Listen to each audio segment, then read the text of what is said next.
2 Samuel, chapitre 17. Achitophel dit à Absalom, « Laisse-moi choisir 12 000 hommes. Je me lèverai, et je poursuivrai David cette nuit même. Je le surprendrai pendant qu'il est fatigué et que ses mains sont affaiblies. Je l'épouvanterai, et tout le peuple qui est avec lui s'enfuira. Je frapperai le roi seul, et je ramènerai à toi tout le peuple. La mort de l'homme à qui tu en veux assurera le retour de tous, et tout le peuple sera en paix. » Cette parole plut à Absalom et à tous les anciens d'Israël. Cependant Absalom dit, « Appelez encore Hushaï, l'Archien, et que nous entendions aussi ce qu'il dira. » Hushaï vint auprès d'Absalom, et Absalom lui dit, « Voici comment a parlé Achitophel. Devons-nous faire ce qu'il a dit, ou non? Parle, toi. » Hushaï répondit à Absalom, « Pour cette fois le conseil qu'a donné Achitophel n'est pas bon. » Et Hushaï dit, « Tu connais la bravoure de ton père et de ses gens. Ils sont furieux, comme le serait dans les champs une ours à qui l'on aurait enlevé ses petits. Ton père est un homme de guerre, et il ne passera pas la nuit avec le peuple. Voici maintenant, il est caché dans quelque fosse ou dans quelque autre lieu. Et si, dès le commencement, il en est qui tombent sous leur coup, on ne tardera pas à l'apprendre et l'on dira, il y a une défaite parmi le peuple qui suit Absalom. Alors le plus vaillant, eût-il un cœur de lion, sera saisi d'épouvante. Car tout Israël sait que ton père est un héros et qu'il a des braves avec lui. Je conseille donc que tout Israël se rassemble auprès de toi, depuis Dan jusqu'à Beer-Shéba, multitude pareille au sable qui est sur le bord de la mer. Tu marcheras en personne au combat. Nous arriverons à lui en quelque lieu que nous le trouvions, et nous tomberons sur lui comme la rosée tombe sur le sol. Et pas un n'échappera, ni lui ni aucun des hommes qui sont avec lui.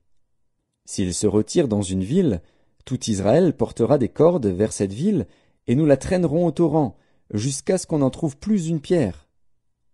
Absalom et tous les gens d'Israël dirent, « Le conseil de Hushaï, l'Archien, vaut mieux que le conseil d'Achitophel. » Or l'Éternel avait résolu d'anéantir le bon conseil d'Achitophel, afin d'amener le malheur sur Absalom. Hushaï dit aux sacrificateurs Tsadok et Abiatar, « Achitophel a donné tel et tel conseil à Absalom et aux anciens d'Israël. Et moi, j'ai conseillé telle et telle chose.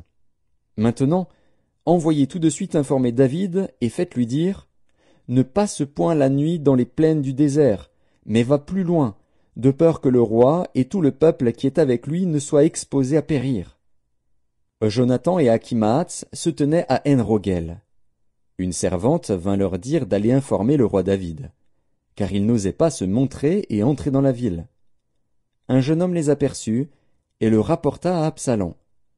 Mais ils partirent tous deux en hâte, et ils arrivèrent à Bakurim, à la maison d'un homme qui avait un puits dans sa cour, et ils y descendirent.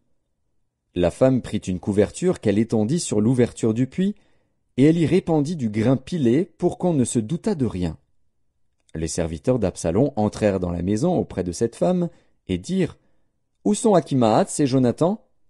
La femme leur répondit, « Ils ont passé le ruisseau. » Ils cherchèrent, et ne les trouvant pas, ils retournèrent à Jérusalem. Après leur départ, Achimaatz et Jonathan remontèrent du puits et allèrent informer le roi David. Ils dirent à David, « Levez-vous et hâtez-vous de passer l'eau, car Achitophel a conseillé contre vous telle chose. » David et tout le peuple qui était avec lui se levèrent et ils passèrent le Jourdain.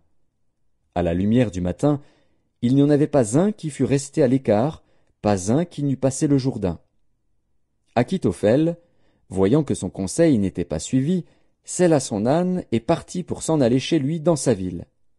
Il donna ses ordres à sa maison, et il s'étrangla. C'est ainsi qu'il mourut, et on l'enterra dans le sépulcre de son père. David arriva à Mahanaïm, et Absalom passa le Jourdain, lui et tous les hommes d'Israël avec lui. Absalom mit Amasa à la tête de l'armée, en remplacement de Joab. Amasa était fils d'un homme appelé Jitra, l'Israélite, qui était allé vers Abigal, fille de Nakash et sœur de Tseruja, mère de Joab.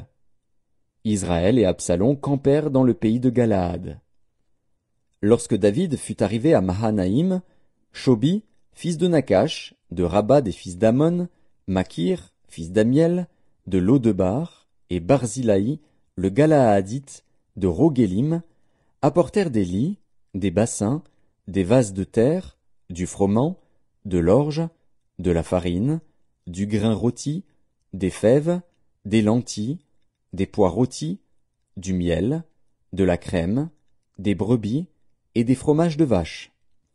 Ils apportèrent ces choses à David et au peuple qui était avec lui, afin qu'ils mangeassent, car ils disaient, « Ce peuple a dû souffrir de la faim, de la fatigue et de la soif dans le désert. »